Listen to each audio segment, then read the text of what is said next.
Hello guys, welcome back. അപ്പോൾ ഇന്ന് ഞാൻ നിങ്ങൾക്ക് പറഞ്ഞുതരാൻ പോകുന്നത് ബോഡി ലാംഗ്വേജിനെ കുറിച്ചാണ്. ഒരു ബിസിനസ് രംഗങ്ങളിൽ അല്ലെങ്കിൽ ഒരു പ്രസൻറ്റേഷൻ അല്ലെങ്കിൽ നമ്മളൊരു പുതിയ ആളെ കാണുന്ന സമയത്ത് അല്ലെങ്കിൽ ഒരു ഓപ്പർച്യൂണിറ്റി നേടിയെടുക്കുന്ന സമയത്ത് എങ്ങനെയാണ് നമ്മൾ എഫക്റ്റീവായി ബോഡി ലാംഗ്വേജിനെ യൂസ് ചെയ്യുന്നത് എന്നുള്ളതിനെ കുറിച്ചാണ്. അപ്പോൾ ഒന്നാമതായി ഞാൻ നിങ്ങൾക്ക് പറഞ്ഞുതരാൻ പോകുന്നത് ഹാൻഡ് ഷേക്കിനെ കുറിച്ചാണ്. അപ്പോൾ എങ്ങനെയാണ് നമ്മൾ ഹാൻഡ് ഷേക്കിനെ പ്രോപ്പറായി യൂസ് ചെയ്യുക, അപ്പോൾ എന്താണ് ഈ ഹാൻഡ് ഷേക്ക് കൊണ്ട് നമുക്ക് നേടിയെടുക്കാൻ കഴിയുക.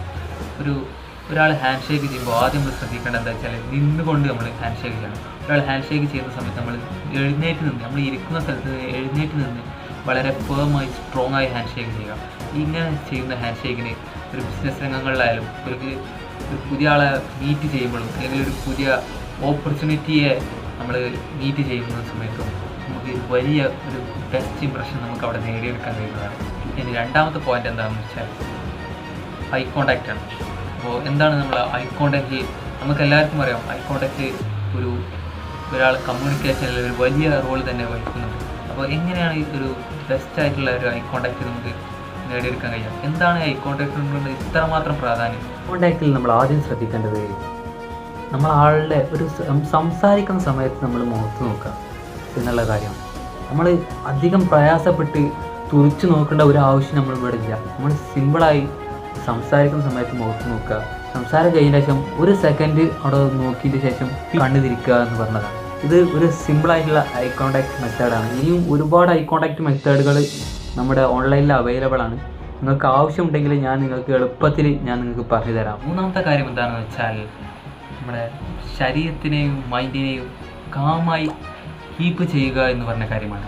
അപ്പോൾ എങ്ങനെയാണ് നമ്മൾ ശരീരത്തിനെ ഇത്ര ഒരു പ്രശ്നത്തിലുള്ള സിറ്റുവേഷനിൽ അല്ലെങ്കിൽ ഒരു മീറ്റിങ്ങിൻ്റെ സമയത്ത് അല്ലെങ്കിൽ ഒരു പ്രസൻറ്റേഷൻ്റെ സമയത്ത് എങ്ങനെയാണ് നമ്മുടെ ബോഡിയെ കാമായി കൂളായി കീപ്പ് ചെയ്യുക? ഡബിൾ ഇൻഹേലിംഗ് ടെക്നിക്ക് എന്ന് പറഞ്ഞിട്ടുള്ള ഒരു ടെക്നിക്കുണ്ട്. ഇതിലൂടെ നമ്മുടെ ശരീരവും മനസ്സും വളരെ ക്ലിയറായി ഫോക്കസായി ഇരിക്കാൻ കഴിയും. ചെയ്യേണ്ടത് എന്താണെന്ന് വെച്ചാൽ ഡബിളായിട്ട് ഇൻഹേൽ ചെയ്യുക, ആൻഡ് ശക്തമായി ഒന്ന് എക്സ്ഹേൽ ചെയ്യുക.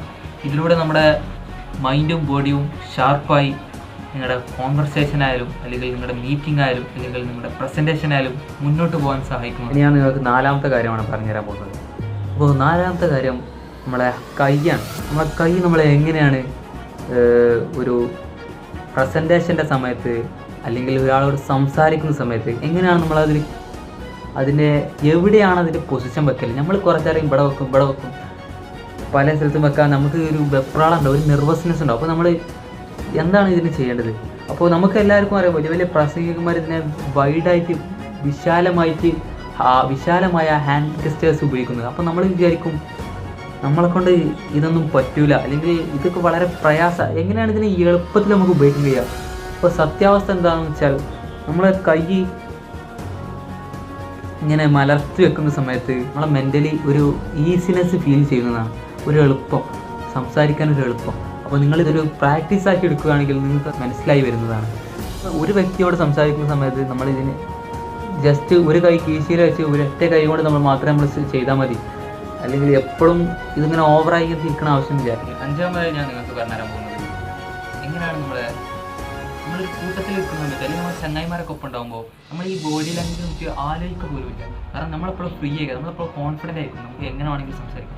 പക്ഷേ നമ്മൾ ചില സമയത്ത് ഒറ്റപ്പെടുന്ന സമയത്ത് നമ്മൾ അപ്പോൾ വളരെ ടെൻസായിരിക്കുന്ന സമയത്ത്, അതായത് നെർവസ് ആയിരിക്കുന്ന സമയത്ത് എങ്ങനെ നമ്മൾ ആ ഒരു സമയത്തിന് നമ്മൾ നേരിടുക എന്നുള്ളതാണ് ഞാൻ നിങ്ങൾക്ക് പറഞ്ഞുതരാൻ പോകുന്നത്. ഈ കാലഘട്ടത്തിൽ കണ്ടുവരുന്നത് എന്താണെന്ന് വെച്ചാൽ നമ്മൾ സാധാരണ ഫോൺ എടുത്ത് കാണും. ഈ സമയങ്ങളിൽ എന്താണ് സംഭവിക്കുന്നത് വെച്ചാൽ നമ്മൾ വീണ്ടും നമ്മൾ എസ്കേപ്പ് ചെയ്തുകൊണ്ടിരിക്കണം. നമ്മളിതിനെ ഫേസ് ചെയ്യാതെ എസ്കേപ്പ് ചെയ്തുകൊണ്ടിരിക്കണം. മറ്റൊരു ബെറ്റർ അപ്രോച്ച് എന്താണെന്ന് വെച്ചാൽ ഓപ്പണായി ഇരിക്കുക എന്ന് പറയുന്നതാണ്.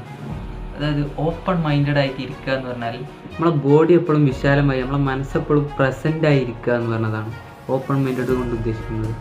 അപ്പോൾ ഇതെന്ന് പറഞ്ഞാൽ നിങ്ങൾക്ക് കുറച്ച് പ്രയാസമുള്ളൊരു വിഷയമാണ്. അത് അത്ര മനസ്സിലാക്കാൻ കുറച്ച് ബുദ്ധിമുട്ടുണ്ടെങ്കിൽ ഞാൻ ഇതിനായിട്ട് സ്പെഷ്യലായിട്ട് വീഡിയോ എടുക്കുന്നുണ്ട്. അപ്പോൾ ഞാൻ അതിൽ കുറച്ചും കൂടി ഡീറ്റെയിൽ ആയി ഞാൻ നിങ്ങൾക്ക് പറഞ്ഞു തരുന്നതാണ്.